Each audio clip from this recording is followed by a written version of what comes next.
Hi అండి. Welcome back to my channel Padmaja's kitchen. ఈరోజు ఉసిరికాయ నిల్వ పచ్చడి ఎలా చేయాలో చూద్దాం రండి. ఉసిరికాయల సీజన్ వచ్చింది కదండి. ఇప్పుడు ఉసిరికాయ పచ్చడి పట్టుకున్నామంటే సంవత్సరం వరకు నిల్వ ఉంటుంది. నిమ్మకాయల కన్నా ఎక్కువ విటమిన్ సిని కలిగి ఉన్న ఈ ఉసిరికాయలు ఆరోగ్యానికి చాలా మంచిదండి. ఛానల్ కొత్తగా చూసేవాళ్ళు సబ్స్క్రైబ్ చేసుకుని లైక్ చేయండి. ఇప్పుడు దీని ప్రాసెస్ ఎలాగో చూద్దామా? ఉసిరికాయ పచ్చడి కోసం నేను 1 కేజీ ఉసిరికాయలని తీసుకున్నానండి. పచ్చడి కోసం ఉసిరికాయలు తెచ్చుకునేటప్పుడు ముదురు కాయల్ని తెచ్చుకోండి. ఇప్పుడు ఉసిరికాయల్ని ఒక పెద్ద గిన్నెలో వేసుకుని దానిలో కొంచెం సాల్ట్ వేసి ఉసిరికాయలు మునిగే వరకు నీళ్లు పోసి ఒక్కొక్క ఉసిరికాయని రుద్దుతూ కడగండి. తర్వాత మంచినీళ్ళల్లో శుభ్రంగా కడిగి ఒక బౌల్లో వేసుకోండి. ఇలా కడిగిన ఉసిరికాయల్ని ఒక్కొక్కటి గుడ్డతో శుభ్రంగా తడి లేకుండా తుడిచి ఫ్యాన్ కింద పూర్తిగా ఆరే వరకు 1 గంట సేపు ఆరబెట్టండి. ఉసిరికాయలు ఆరేలోగా మనం పచ్చడికి కావాల్సిన పొడిని తయారు చేసుకుందాం. ఇప్పుడు స్టవ్ వెలిగించి ప్యాన్ పెట్టుకుని దానిలో 1 టేబుల్ స్పూన్ మెంతులు వేసుకోండి. వీటిని కలుపుతూ దోరగా వేయించండి. మెంతులు దోరగా వేగిన తర్వాత దానిలో 2 టేబుల్ స్పూన్స్ ఆవాలు వేసుకుని వాటిని కూడా 1 నిమిషం వేయించి ఒక ప్లేట్లోకి తీసుకుని పక్కన పెట్టి చల్లారనివ్వండి. ఇప్పుడు అదే ప్యాన్లో మెజర్మెంట్ కప్పుతో 2 కప్పుల ఆయిల్ వేసుకోండి. అంటే 1 కేజీ ఉసిరికాయలకి 1/2 కేజీ ఆయిల్ పడుతుందండి. ఆయిల్ వేడెక్కిన తర్వాత తుడిచిపెట్టుకున్న ఉసిరికాయల్ని ఒక్కొక్కటిగా ప్యాన్లో వేసుకోండి. ఉసిరికాయ పచ్చడి కోసం పల్లి నూనె కానీ నువ్వుల నూనె కానీ వేసుకుంటే పచ్చడి రుచిగా ఉంటుందండి. మంటని మీడియం ఫ్లేమ్లో పెట్టుకుని కలుపుతూ వేయించండి. వీటిని వేయించడానికి ఎక్కువ టైం పట్టదండి, త్వరగా వేగుతాయి. ఉసిరికాయలు వేగటానికి నాకు 7 మినిట్స్ టైం పట్టిందండి. మరీ ఎర్రగా కాకుండా ఇలా కొంచెం కలర్ మారి ఉసిరికాయ కొంచెం మెత్తబడితే సరిపోతుందండి. స్పూన్తో కానీ చాకుతో కానీ గుచ్చి చూస్తే ఇలా సాఫ్ట్గా ఉంటే వేగినట్టేనండి. ఇలా వేగిన ఉసిరికాయల్ని తీసి ఒక ప్లేట్లో పెట్టుకోండి. రెండో వాయి వేసుకోవాలనుకున్నప్పుడు నూనెను మళ్ళీ కొంచెం కాగనిచ్చి ఆ తర్వాత ఉసిరికాయలన్నీ వేసుకోండి. వీటిని కూడా మీడియం ఫ్లేమ్లో అదే విధంగా వేయించి ముందు ఉసిరికాయలు తీసిన ప్లేట్లో వేసుకుని పూర్తిగా చల్లారనివ్వండి.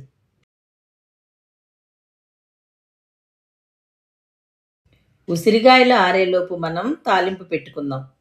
ఇప్పుడు మనం ఉసిరికాయలు వేయించగా మిగిలిన నూనెలో 1 స్పూన్ ఆవాలు, 1 స్పూన్ జీలకర్ర వేసుకోండి.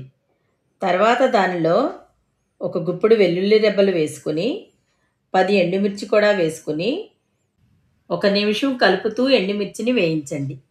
తర్వాత కడిగి ఆరబెట్టుకున్న కరివేపాకు వేసి స్టవ్ ఆఫ్ చేయండి. ఇప్పుడు దీనిలో 1 స్పూన్ పసుపు, 1 స్పూన్ ఇంగువ వేసుకోండి. ఏ పచ్చడికైనా ఇంగువ రుచి చాలా బాగుంటుందండి. నూనె వేడికి మనం వేసిన ఇంగ్రీడియంట్స్ అన్నీ వేగిపోతాయండి. ఇలా వేగిన తాలింపును పక్కన పెట్టి చల్లారనివ్వండి. ఇలా పూర్తిగా చల్లారిన ఉసిరికాయల్ని చిదుముతూ ముక్కలను సపరేట్ చేసుకుని గింజల్ని తీసేయండి. పచ్చి ఉసిరికాయల్ని ఇలా ముక్కలుగా చేయటం కన్నా వేయించిన తర్వాత అయితే ఈజీగా ముక్కలు చేసుకోవచ్చండి. ఇలా అన్ని ఉసిరికాయల్ని ముక్కలుగా చేసుకుని పక్కన పెట్టండి. ఇప్పుడు ఒక మిక్సీ జార్ తీసుకుని చల్లారబెట్టుకున్న ఆవాలు మెంతుల్ని మిక్సీ జార్లో వేసుకుని మెత్తటి పొడి చేసి తీసి ఒక బౌల్లో వేసుకోండి. అదే మిక్సీ జార్లో ఒలిచిపెట్టుకున్న 50 గ్రాముల వెల్లుల్లిపాయలని వేసి కచ్చాపిచ్చా గ్రైండ్ చేసి పక్కన పెట్టండి. ఇప్పుడు 5 నిమ్మకాయలని తీసుకుని జ్యూస్ పిండి గింజల్ని ఫిల్టర్ చేసి 1/2 కప్పు కొలిచి పక్కన పెట్టుకోండి. ఇప్పుడు పచ్చడి కలుపుకోవటం కోసం ఒక గ్లాస్ బౌల్ తీసుకుని దానిలో మెజర్మెంట్ కప్పుతో 1 కప్పు కారం వేసుకోండి. అదేవిధంగా 1/2 కప్పు సాల్ట్ వేసుకోండి. తర్వాత దానిలో గ్రైండ్ చేసిన ఆవాలు మెంతుల పొడి, కచ్చాపిచ్చా గ్రైండ్ చేసిన వెల్లుల్లిని, అదేవిధంగా గుప్పుడు ఒలిచి పెట్టుకున్న వెల్లుల్లి రెబ్బలను వేసుకోండి. మీకు కరెక్ట్గా కొలతలు చెప్పాలంటే 1 కప్పు కారం అంటే 120 గ్రామ్స్ అండి. 1/2 కప్పు సాల్టు 120 గ్రామ్స్. అదేవిధంగా 100 గ్రామ్స్ వెల్లుల్లిపాయలు వేసుకున్నానండి. ఇవన్నీ బాగా కలిసేటట్టు గరిటెతో కలపండి. ఇప్పుడు దానిలో మనం ముక్కలుగా చేసి పెట్టుకున్న ఉసిరికాయ ముక్కలు వేసుకుని ఉసిరికాయ ముక్కలకు ఉప్పు, కారం, మసాలాలు అన్నీ బాగా పట్టేటట్టు కలపండి.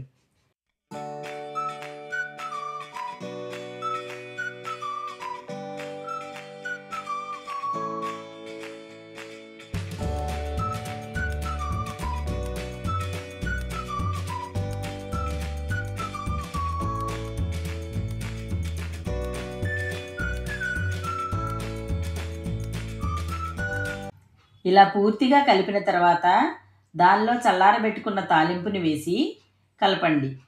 తాలింపు వేడిగా ఉన్నప్పుడు వేస్తే పచ్చడి కలర్ మారిపోతుంది కాబట్టి చల్లారిన తర్వాత తాలింపుని వేసి పచ్చడంతా మరోసారి బాగా కలుపుకోండి.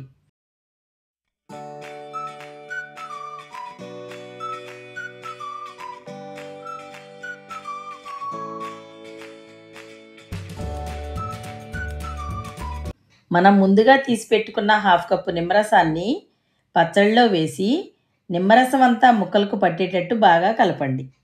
ఉసిరికాయలు ఒగరుగా ఉంటాయి కాబట్టి నిమ్మరసం వేసుకుంటే టేస్ట్ని బ్యాలెన్స్ చేస్తుందండి. ఉసిరికాయ పచ్చడిలో చింతపండును కూడా వేసుకోవచ్చు, కానీ నేను నిమ్మరసాన్ని వాడుతున్నాను. ఇలా అంతా కలిపిన తర్వాత మొత్తం లెవెల్గా నొక్కి దానిపై మూత పెట్టి 3 రోజుల వరకు కదపకుండా పక్కన పెట్టండి.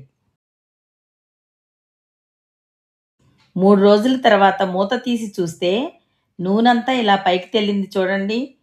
ఇప్పుడు పచ్చడిని పైకి కిందకి బాగా కలిపి సాల్ట్ సరిపోయిందో లేదో చెక్ చేసుకుని మీకు తక్కువైతే వెంటనే సాల్ట్ కలుపుకోండి. నాకైతే కరెక్ట్గా సరిపోయిందండి. ఇలా పూర్తిగా కలిపిన తర్వాత ఒక గాజు సీసాలో పెట్టుకుని స్టోర్ చేసుకోండి. పచ్చడి ఎప్పుడైనా ప్లాస్టిక్ డబ్బాలో కానీ స్టీల్ డబ్బాలో కానీ స్టోర్ చేయకుండా ఇలా గాజు సీసాలో స్టోర్ చేసుకుంటే ఎక్కువ కాలం నిల్వ ఉంటుందండి. అంతేనండి, సంవత్సరం పాటు నిల్వ ఉండే ఉసిరికాయ ముక్కల పచ్చడి రెడీ అయిందండి. పచ్చడి ఎక్కువ కాలం నిల్వ ఉండాలంటే పచ్చడి చేసేటప్పుడు తడి తగలకుండా జాగ్రత్త తీసుకుంటే సరిపోతుంది. ఇది బయట అయితే 2 to 3 months వరకు ఫ్రెష్గా ఉంటుందండి. అదే ఫ్రిడ్జ్లో పెట్టుకుంటే కలర్ మారకుండా 1 year వరకు నిల్వ ఉంటుంది. ఇవే కొలతలతో మీరు కూడా ట్రై చేయండి. ఇప్పటి వరకు చేయని వాళ్ళు కూడా ఈజీగా చేసేస్తారు. అన్నంలో మొదటి ముద్ద ఉసిరికాయతో తింటే ఆరోగ్యానికి చాలా మంచిదంటారు. ఉసిరికాయలో చాలా హెల్త్ బెనిఫిట్స్ ఉన్నాయి కదండి. మీరు కూడా ట్రై చేసి ఎలా వచ్చిందో కామెంట్ రూపంలో తెలియజేయండి. మా వీడియో మీకు నచ్చినట్లయితే లైక్ చేయండి, షేర్ చేయండి, సబ్స్క్రైబ్ చేయండి. మేము పెట్టే ప్రతి రెసిపీ మీకు నోటిఫికేషన్గా రావాలంటే పక్కనున్న బెల్ ఐకాన్ క్లిక్ చేసి ఆల్ అనే ఆప్షన్ సెలెక్ట్ చేసుకోండి.